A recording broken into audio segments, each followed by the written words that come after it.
കുമ്പസാരിക്കുന്നത് എന്തിനാണ്? നമ്മളിൽ ചിലരെങ്കിലും ചിന്തിക്കുന്ന കാര്യമാണ് ആദ്യകാലങ്ങളിൽ ആളുകൾ തങ്ങളുടെ പാപങ്ങൾ പരസ്യമായി ഏറ്റുപറഞ്ഞിരുന്നത് പോലെ ദൈവത്തോട് നേരിട്ട് ഏറ്റുപറഞ്ഞാൽ പോരെ എന്നുള്ളത്. ഈ വിഷയത്തെക്കുറിച്ചാണ് ഇന്ന് നാം ചിന്തിക്കുന്നത്. വൈദികരോട് പാപങ്ങൾ ഏറ്റുപറയുന്നത് എന്തിന് എന്ന ചോദ്യത്തിന് ഉത്തരം വിശുദ്ധ ഗ്രന്ഥത്തിൽ നിന്ന് ചൂണ്ടിക്കാണിക്കാൻ സാധിക്കും. വിശുദ്ധ മത്തായിയുടെ സുവിശേഷം 16:10 ഇങ്ങനെ പറയുന്നു: ഈശോ പത്രോസിനോട് പറഞ്ഞു, നീ ഭൂമിയിൽ കെട്ടുന്നതെല്ലാം സ്വർഗത്തിലും കെട്ടപ്പെട്ടിരിക്കും, നീ ഭൂമിയിൽ അഴിക്കുന്നതെല്ലാം സ്വർഗത്തിലും അഴിക്കപ്പെട്ടിരിക്കും.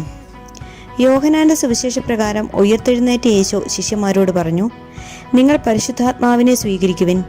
നിങ്ങൾ ആരുടെ പാപങ്ങൾ ക്ഷമിക്കുന്നുവോ അവ അവരോട് ക്ഷമിക്കപ്പെട്ടിരിക്കും, നിങ്ങൾ ആരുടെ പാപങ്ങൾ ബന്ധിക്കുന്നുവോ അവ ബന്ധിക്കപ്പെട്ടിരിക്കും.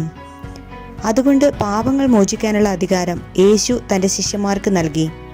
ആ അധികാരമാണ് ഇന്ന് മെത്രാന്മാർക്കും വൈദികർക്കും ലഭിച്ചിരിക്കുന്നത്. പാപമോചനാർത്ഥം പാപങ്ങൾ സഭയോട് ഏറ്റുപറയണമെന്ന് യേശുവിൻ്റെ വാക്കുകൾ സൂചിപ്പിക്കുന്നു. സഭയോട് ഏറ്റുപറയുക എന്നാൽ സഭയുടെ പ്രതിനിധിയായ വൈദികനോട് പാപങ്ങൾ ഏറ്റുപറയുക എന്നാണ്. ആദ്യകാലങ്ങളിൽ പാപങ്ങൾ പരസ്യമായി ഏറ്റുപറഞ്ഞിരുന്നു. പരസ്യമായി ഏറ്റുപറയുന്നത് വ്യക്തികൾക്ക് ബുദ്ധിമുട്ടുളവാക്കുന്നു എന്ന് മനസ്സിലാക്കിയപ്പോഴാണ് 6-ാം നൂറ്റാണ്ടിൽ അത് രഹസ്യമായി ഏറ്റുപറയാൻ സൗകര്യം കൊടുത്തത്. കുമ്പസാരത്തിൻ്റെ ജപം ചൊല്ലുമ്പോൾ പിതാവേ അങ്ങയോടും ഞാൻ ഏറ്റുപറയുന്നുവെന്ന് പറയുന്നുണ്ടല്ലോ. കുമ്പസാരക്കാരനെയാണ് പിതാവേ എന്ന് വിളിക്കുന്നത്. വൈദികനാണ് സഭയുടെ പ്രതിനിധി. അപ്പോൾ വൈദികനോട് പാപങ്ങൾ ഏറ്റുപറയുന്നത് സഭയോട് ഏറ്റുപറയുന്നതിന് തുല്യമാണ്.